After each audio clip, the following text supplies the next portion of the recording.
আসন্ন জাতীয় সংসদ নির্বাচনকে কেন্দ্র করে আইনশৃঙ্খলা পরিস্থিতি নিয়ন্ত্রণে রাখতে ৮০,০০০-এরও বেশি সেনা সদস্য মোতায়েন করা হবে বলে জানিয়েছেন স্বরাষ্ট্র উপদেষ্টা লেফটেন্যান্ট জেনারেল মোহাম্মদ জাহাঙ্গীর আলম চৌধুরী। পাশাপাশি পুলিশ, র্যাব, বিজিবি, নৌবাহিনী ও অন্যান্য বাহিনীও সমন্বিতভাবে দায়িত্ব পালন করবে। ১১ই আগস্ট সোমবার সকালে কেরানীগঞ্জের তেঘরিয়া উচ্চ বিদ্যালয় ভোট কেন্দ্র পরিদর্শন শেষে সাংবাদিকদের তিনি এ তথ্য জানান। স্বরাষ্ট্র উপদেষ্টা বলেন, এবার প্রতিটি ভোট কেন্দ্রে ২ জন আনসারের পাশাপাশি অতিরিক্ত একজন অস্ত্রধারী আনসার সদস্য নিয়োগ দেওয়া হবে। মাঠে থাকা পুলিশ সদস্যদের কাছে থাকবে বডি ক্যামেরা, যাতে পরিস্থিতি পর্যবেক্ষণ ও নথিবদ্ধ করা যায়। তিনি আরও বলেন, নির্বাচনকে সুষ্ঠু, শান্তিপূর্ণ ও উৎসবমুখর করতে রাজনৈতিক দল, প্রশাসন ও জনগণের সহযোগিতা প্রয়োজন। নিরপরাধ মানুষকে হয়রানি না করার নির্দেশ দেন তিনি এবং গত বছরের তুলনায় আইনশৃঙ্খলা পরিস্থিতির উন্নতির কথা উল্লেখ করেন।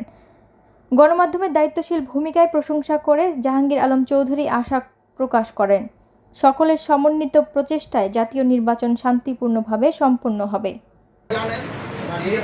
সরকার কিন্তু ইলেকশনে একটা ডেট বলে এখন পার্টিকুলার কোন দিন হবে এই ইলেকশন কমিশন আপনাদের জানান। এবার ভোটটা যেন সুস্থ এবং শান্তিপূর্ণভাবে হয় এবং একটা উৎসব মুখর পরিবেশ হয়, এই জন্য আমাদের সব ধরনের চেষ্টা থাকে।